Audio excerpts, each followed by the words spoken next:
Yes, and I know that overwhelm is not a hyphenated word. However, I didn't want to wrap it all the way around my cup this morning. So the topic for this morning's morning huddle is, why do you feel overwhelmed? And before we get into that, let me just mention briefly, in case you guys aren't aware, there is a new training in our VO Skills Lab coming up this Thursday night at 7 p.m. Central Time. We're going to talk about audio, the importance of good audio, but the importance of not getting into the weeds and becoming a gear fanatic and acquire gear acquisition syndrome. We've probably all had it, known as gas. We've all had it at some point in time. And the problem with that is it keeps us focused on the wrong thing. So I'll be talking about how do you get audio, good, clean, good VO audio, without a lot of hassle, and stay focused on the stuff that's most important. So that's what's happening. So in case you guys weren't aware, we'd love to see you there. And for those who are watching this via social media, I'll have a link in the first comment below so you can get registered. So why you're feeling overwhelmed. And first of all, very few people feel overwhelmed by voiceover itself, because that's the reason we got into this. We want to record voiceovers. And there have been times when I've been close to overwhelm where, I could feel the pressure because there was a lot going on and clients waiting for stuff and all of that. But when you love something, it doesn't feel like overwhelm, or at least it doesn't to me. I've always thoroughly enjoyed the voiceover stuff. And I would much rather be as tired as a dog at the end of the day because I was recording voiceover than be tired as a dog at the end of the day because I felt overwhelmed, not quite sure what I was doing, or confused by my marketing, or that kind of thing. The overwhelm normally comes in when it comes to the marketing. And I've heard it over and over again by students over the years. And they talk about overwhelm. And when we break it down, it's not voiceover, it's the marketing part, because they're trying anything and everything, slinging as much mud against the wall, hoping that something will stick. Does that resonate with you at all? Have you been there before? And it's like, okay, I've tried this. I did this for a while. I did this, and I can see there's this I could do. And what about this platform? What about this agency? What about this? What about that? And then you finally get to a place, at least many of us do, where we just feel so overwhelmed that we just shut down. And that I have seen happen time and time again. And rarely do people fail in voiceover because they don't have or they can't develop the skills to do what they need to do. Most people are capable of that. But what is really difficult is when you start to feel the overwhelm of trying to build a business because you're not quite sure what to do. You're not sure where to focus your time because you're not sure what's going to work in the long run, because very few things work immediately.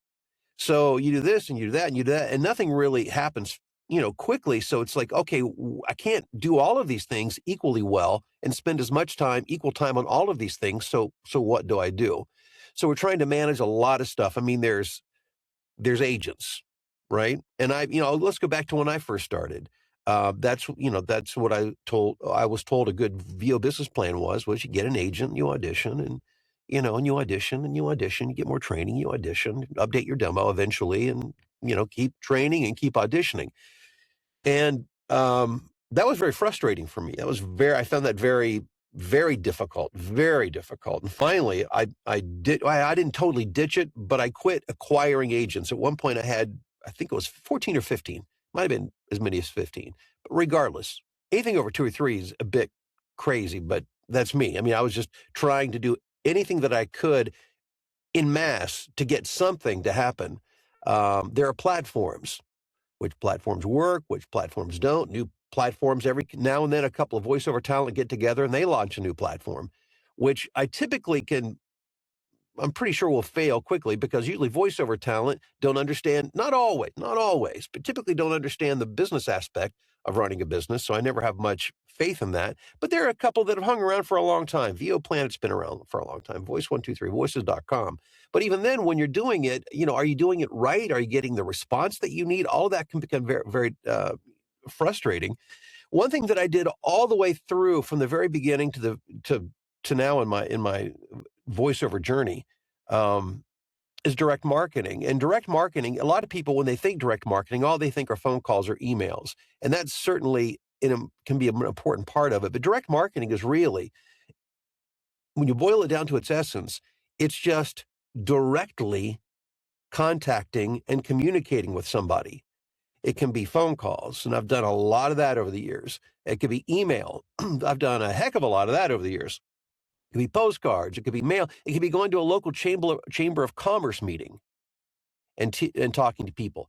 That is all direct marketing. But the thing that and I'm sure you guys are learning this if you haven't already, is that not all marketing channels, not all marketing activities are created equal. So a big challenge up front is figuring out what's going to work and what doesn't. And frankly, it's going to be different for everybody. Everybody's going to find things that work better for them than other things. But the one thing that we can all count on that we know works for everybody when done properly is direct marketing. And that's why I'm such an advocate for direct marketing. It's why I've always done direct. Even when I've been on, different platforms, I've always had, as best I could within the context of that platform, a direct marketing mindset, understanding the importance of staying in touch with people. Like even I mentioned an example of going to a chamber of commerce meeting. If you were to do that, the worst thing you could do is go and speak and then leave and do nothing afterwards. That's not direct marketing. Direct marketing is getting business cards from people, getting names, getting email addresses, putting it into your CRM, or in this case, putting into VoFlow and staying in touch with those folks. That's direct marketing. It's knowing that whatever you do, one touch is almost never enough. It has to be continual and constant. It has to be consistent. And that's when good things start to happen. Everything you do requires follow-up if you want it to be effective. And have you guys heard of the Pareto principle, the 80-20 rule? 20% of your activities will produce 80% of your results. That is as true in voiceover as it is in anything else. It's amazing how consistently true that, well, I guess that's why they call it a principle. It's almost always true. And when it comes to voiceover, not every, again, marketing channel or marketing activity will yield equal results. And so understanding what works and what doesn't is very important. And one thing I can tell you with great certainty is that direct marketing is always going to be in vogue. It's always going to work. Now, the technology we use will change and evolve over the years.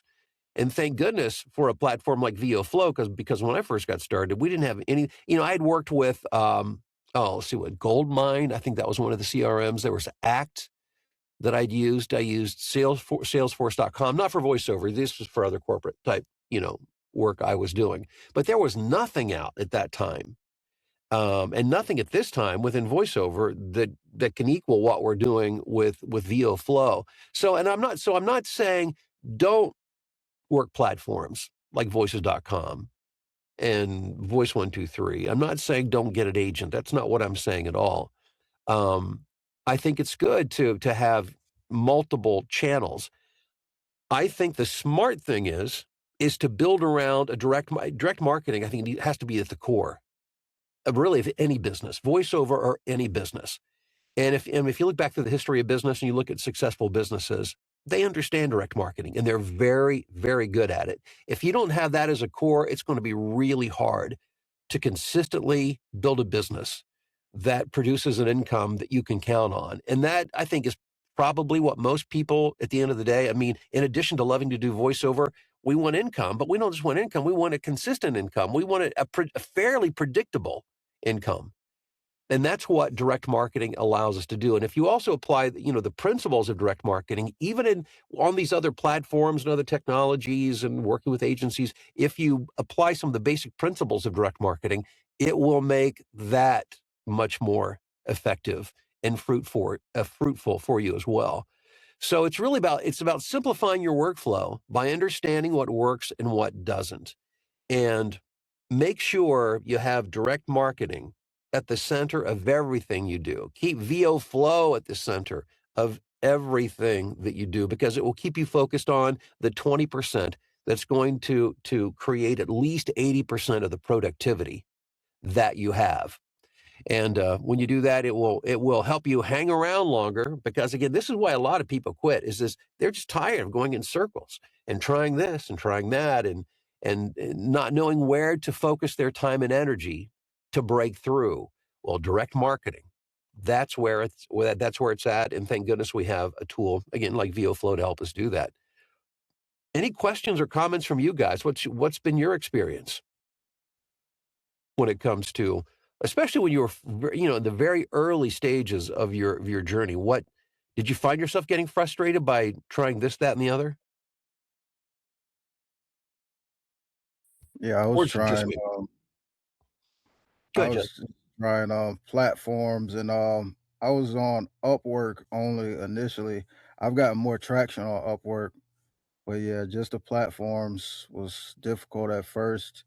I've gotten, like I said, a little more traction on Upwork now. That's why I'm trying to, use the VoFlow.io now just to kind of keep consistent and get more clients and, better quality. Yeah.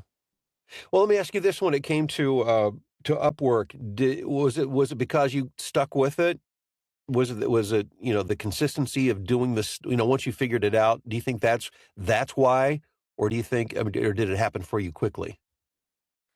Definitely just, consistent, like, the repeat clients, that's what did it. Because you have to buy the connect points, you have to buy those.